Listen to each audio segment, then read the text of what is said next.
Olá, tudo bem? Tá todo mundo com saúde?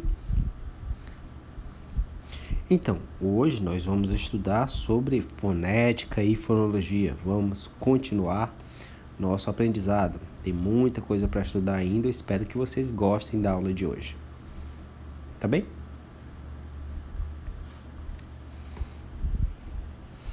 Então, na aula de hoje nós vamos estudar os seguintes assuntos. Primeiro, a gente vai ver qual é a relação da fonética com a fonologia, como é que elas se relacionam.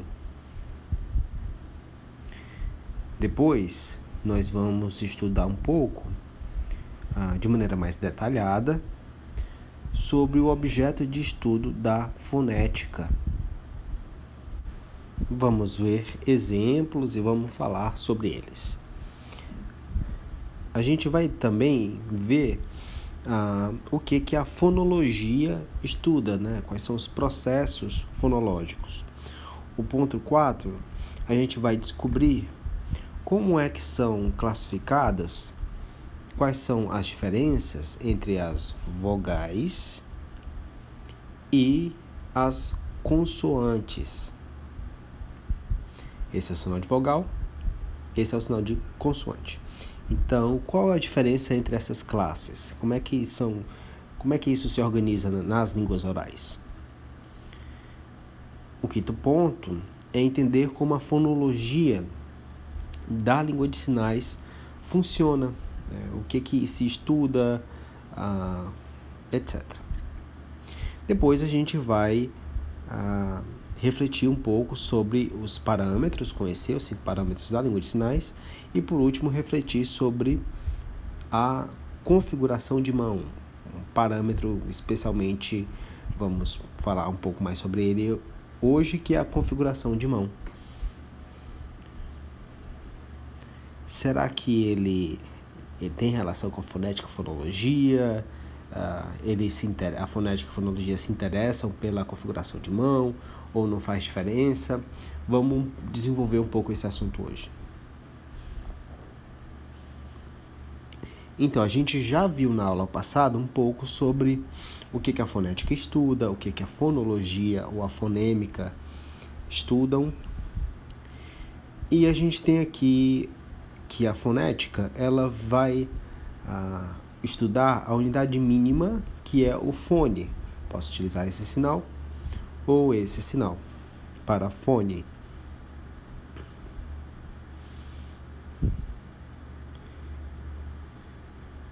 E isso pode acontecer na língua de sinais ou nas línguas orais.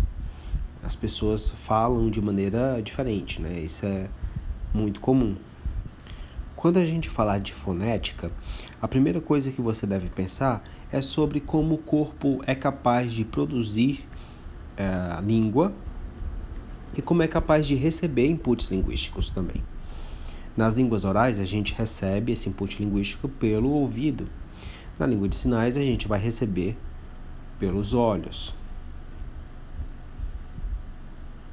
Então, se a gente está falando da língua de sinais, na verdade, se a gente está falando sobre línguas orais, a gente vai falar sobre o canal de recepção, que é o ouvido, vai falar sobre a boca, vai falar sobre língua, os lábios, os pulmões, a entrada e saída de ar, né? Nas línguas orais isso é muito importante, porque sempre quando a gente vai falar, a gente esvazia o ar dos nossos pulmões. À medida que a gente vai falando, o ar vai secando dos nossos pulmões, né? Vai se esvaziando e a gente precisa retomar esse ar para continuar a falar. Mas na língua de sinais isso não acontece, né? O sistema respiratório é independente da produção em língua de sinais. Você pode produzir em língua de sinais, você não precisa parar para puxar o ar na língua de sinais, né? Você pode produzir continuamente. Por conta da modalidade, não atrapalha, né? Não interfere, é um ponto positivo. Na fonologia, a gente vai estudar os fonemas. Então, quando a gente fala sobre fonemas, a gente está falando de algo mais abstrato. Não é possível ver os fonemas, né, são conceitos abstratos, cognitivos. Quando a gente fala de língua, não é possível ver a língua, né? A gente consegue ver a língua, o órgão do corpo humano, mas não a língua, o sistema linguístico. A gente consegue ver a escrita, mas a escrita não é a língua em si. A língua é um sistema, né, de regras, é um sistema cognitivo, né, que cada um tem consigo. E aí, quando a gente pensa em fonema, a gente vai pensar nessa área cognitiva, vai pensar no cérebro humano. Depois a gente vai ter alguns mais exemplos, eu espero que vocês entendam de forma mais clara. Então, na área das línguas orais, quando a gente fala de fonema, a gente vai pensar principalmente em vogais, as vogais conhecidas, né? A, I, O, U, e as consoantes B, C, D, F, etc.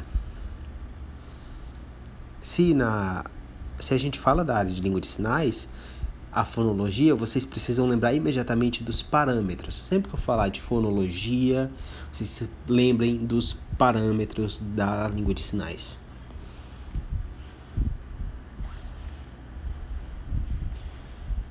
Então, temos aqui que é uma ciência que estuda, a fonética é uma ciência que estuda os sons como entidades físico-articulatórias, que vai descrever como a gente produz esses sons, quais sons têm característica linguística, tem valor linguístico ou não, como é que a gente vai produzir esse som, como a gente vai receber esses inputs linguísticos, e vai ver também como é que o corpo se comporta, a fisiologia, né, da produção desses sons.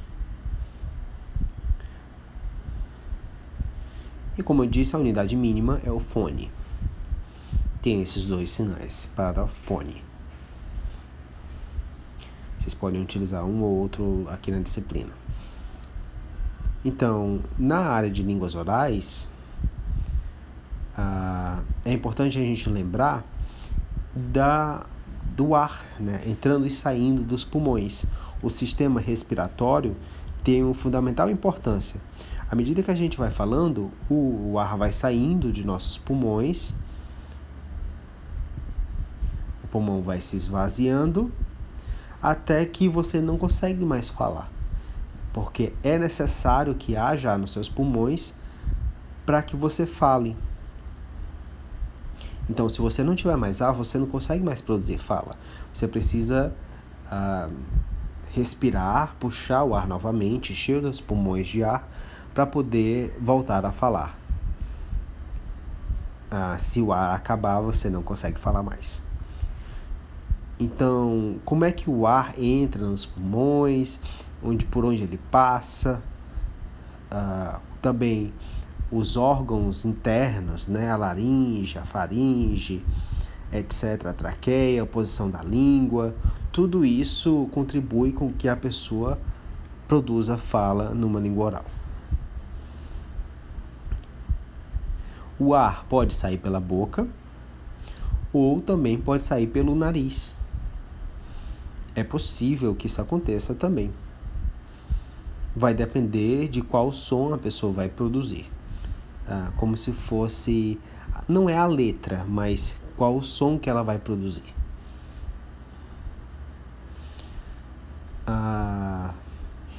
Também dentro do ouvido a gente tem ossinhos, né, que vão bater, vão se movimentar para receber esses inputs linguísticos.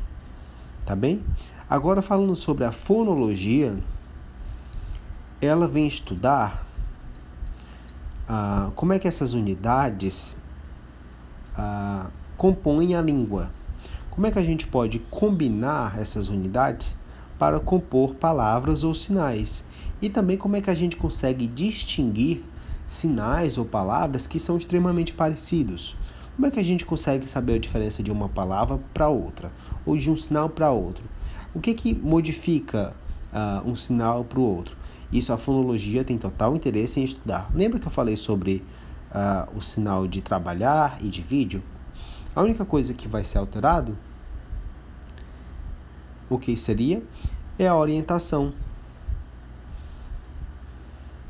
O aprender e sábado são sinais bastante parecidos, mas a única coisa que vai ser alterada é a locação. A configuração é a mesma, só vai mudar a locação da testa para o queixo. Então, a fonologia ela tem interesse de descobrir o que causa essas mudanças de um sinal para o outro.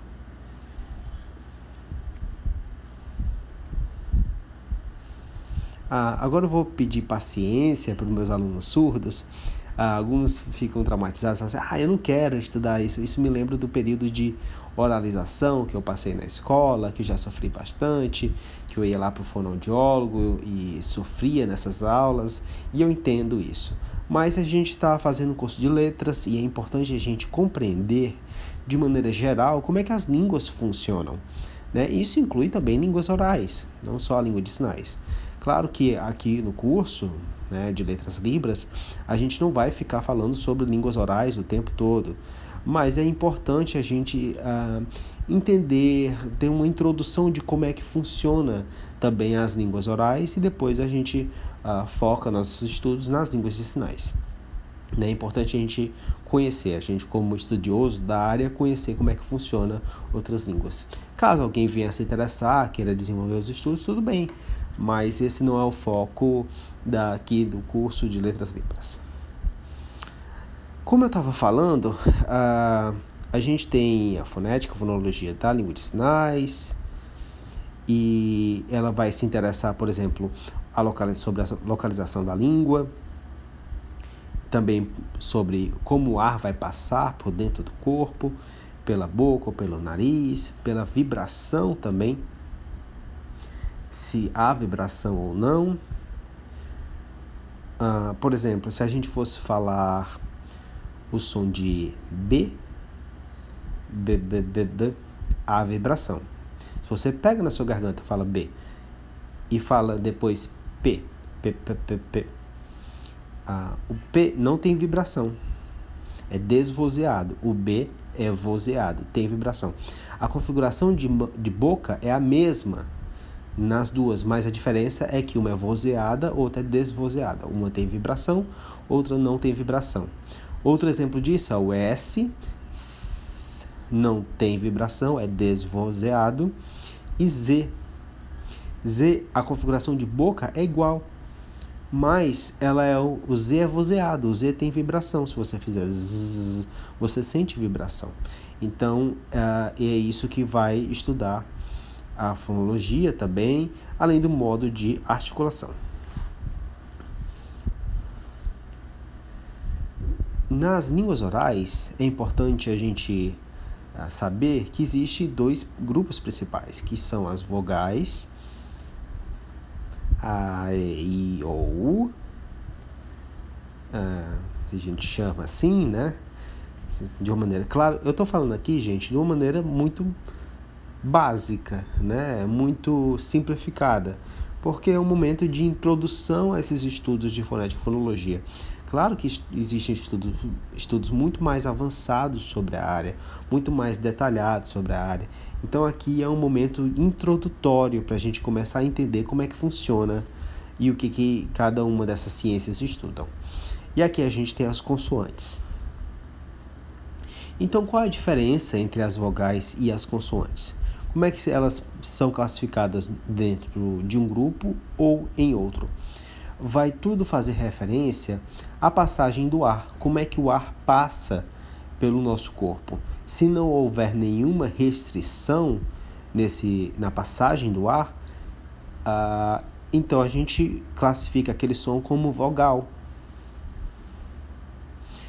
As consoantes, por sua vez, possuem uma restrição, existe um impedimento. Por exemplo, o som de M, você vai ter um impedimento com seus lábios, você vai fazer esse impedimento com seus lábios para produzir esse som de M. O som de P, do mesmo jeito, você tem um impedimento com seus lábios na passagem do ar. Alguns sons são internos, por exemplo, o som de K, ele é interno, você não vê com os lábios, mas existe também o movimento da língua no fundo da boca para fazer essa restrição do ar. Então as vogais, elas possuem passagem do ar livremente, A, E, I, O, U. E as consoantes, elas vão apresentar alguma restrição, algum impedimento na passagem do fluxo de ar. Aqui é como é que as consoantes se organizam em grupos. É importante a gente conhecer e saber que existe, né? Para o nosso curso não é uma coisa mandatória, obrigatória de conhecer todos e saber classificar. Não sei se seria tão válido, mas é interessante saber que existe essa classificação de tipos de consoantes. Temos aqui 6 tipos. Aqui na primeira há uma oclusão completa do ar. Na segunda existe uma oclusão evoluindo para a soltura do ar. Na terceira existe um som fricativo quando há ar nos pulmões. Na quarta, quando há a passagem pelo nariz. Na próxima, a gente tem o céu da boca, a gente chama de palato, né? Então, quando a língua vai em direção a esse palato, toca o palato e faz um som, a gente tem essas classificações aqui. E também temos os sons que são laterais, né? Quando o ar passa pelas laterais da língua. Claro que por dentro da boca, né?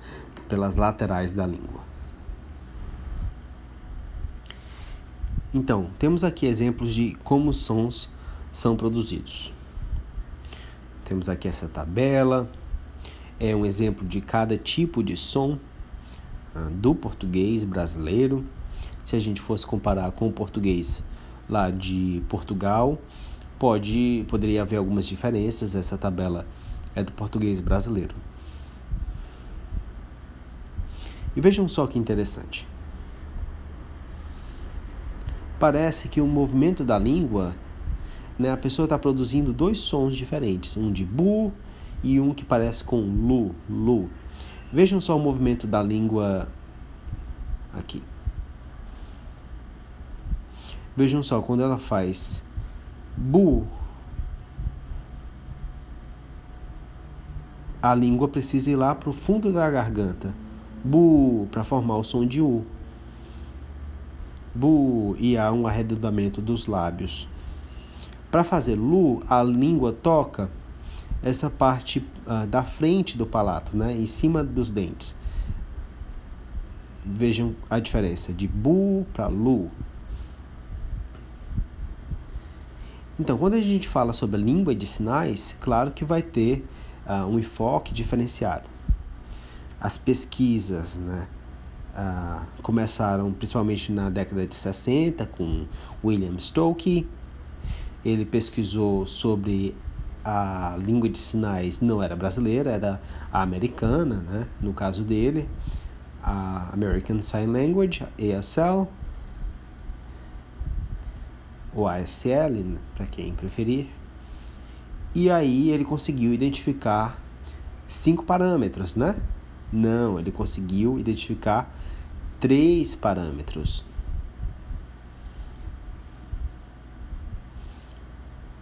Hoje, aqui no Brasil, a gente tem um livro bastante famoso, né? Muita gente tem esse livro. É importante a gente conhecer também.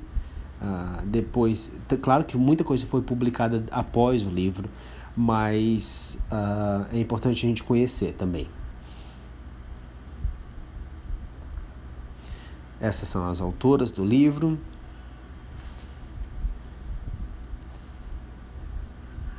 E elas vêm dizer que a fonologia da língua de sinais, ela tem principalmente 2 tarefas. Primeiro, determinar quais são as unidades mínimas que formam os sinais. E, em segundo lugar, estabelecer quais os padrões que são possíveis de combinação entre essas unidades e variações possíveis no ambiente fonológico. Obviamente, a gente já sabe que a gente tem 5 parâmetros hoje em dia. A configuração de mão, esse é o sinal de configuração de mão. Orientação. Ponto de articulação. Ou locação. Movimento. E também expressões não manuais, que a gente geralmente escreve como ENM. Expressões do corpo, expressões orofaciais. Então, se eu perguntasse para vocês, temos 5 certos e alguns que não são parâmetros da Libras, que seriam errados. Configuração de mão, ok.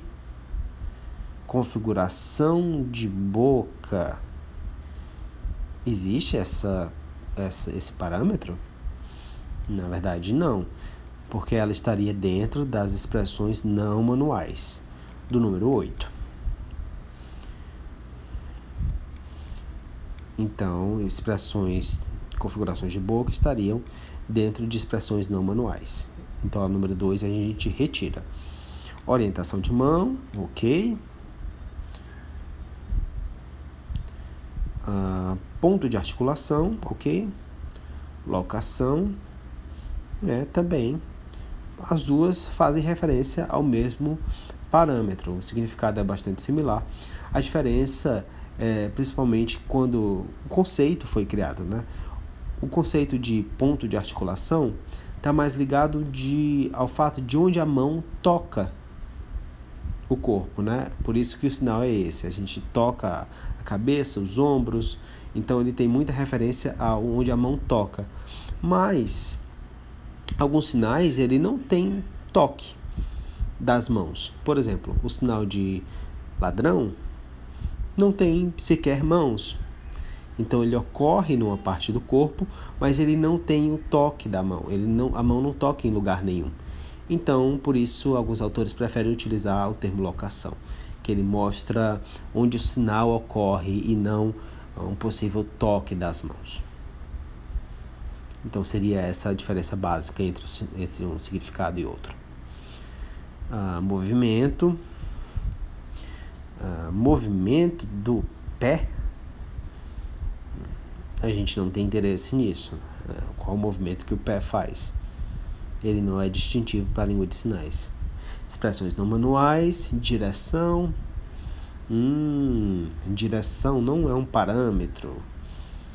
Não é um dos 5 parâmetros. Na verdade, ele está dentro de um parâmetro do movimento, né? O parâmetro movimento ele é um parâmetro que engloba outros aspectos. A direção, um deles. Por exemplo, o verbo avisar tem direção. Se outra pessoa me avisa, então a direção é oposta, é inversa. O sinal de apagar, ela tem uma direção, e acender vai ter a direção inversa. Então, a direção existe sim, mas ele está dentro do parâmetro movimento. Incorporação é um fenômeno da língua de sinais, mas não é um parâmetro. Agora é interessante a gente ver também um pouco de como as configurações de mão estão presentes na língua de sinais. Será que essas configurações, todas elas estão presentes na língua de sinais brasileira? Essa aqui, ok? A Libra tem vários sinais com essa configuração.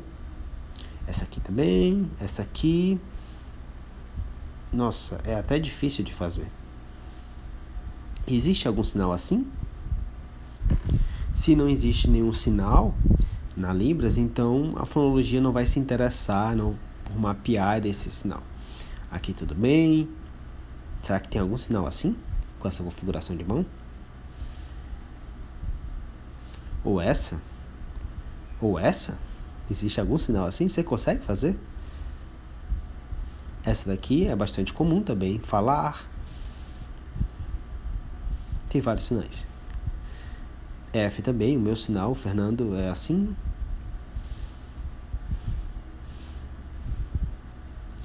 Então eu quero que vocês imaginem um pouco e tentem me responder. Quais sinais, quais configurações de mão fazem parte do ambiente fonológico da Libras e quais não fariam? Vejam só, nossa, esse aqui não dá para fazer nenhum sinal com essa configuração de mão. Então, a língua de sinais, é importante que a gente perceba muito bem isso, que ela tem uma modalidade específica e diferenciada. Esse é o sinal de modalidade de língua, tá? Faz referência à expressão de uma língua, né? Modalidade nesse contexto. Das línguas orais, a gente tem o modo de produção a boca, os lábios, isso das línguas orais. E nas línguas de sinais, a gente tem que a produção não é, a boca não é o articulador primário, e sim as mãos. Mas claro que o corpo e o rosto também são articuladores das línguas de sinais. E principalmente o modo de recepção desse input linguístico é os olhos, mas pode ser também as mãos, por exemplo, no caso de surdos cegos, que sentem a Libras através de uma sinalização áptica. Bem, esse é um quadro resumo da aula, comparando um pouquinho a fonética e fonologia das línguas orais com a língua de sinais. É um quadro bem explicadinho. Talvez em outro momento eu me detenha a explicar mais detalhadamente esse quadro. Tá bem? E é isso, pessoal. Pela aula de hoje é só. Espero que vocês tenham gostado. Espero que vocês assistam com calma. Reflitam sobre o que assistiram. Assistam de novo. Se são meus alunos, para meus alunos, vocês podem entrar em contato comigo para tirar as dúvidas, conversar sobre os assuntos lá nos fóruns. E é isso. Um abraço, bons estudos, cuidem da saúde. Até mais. Tchau, tchau.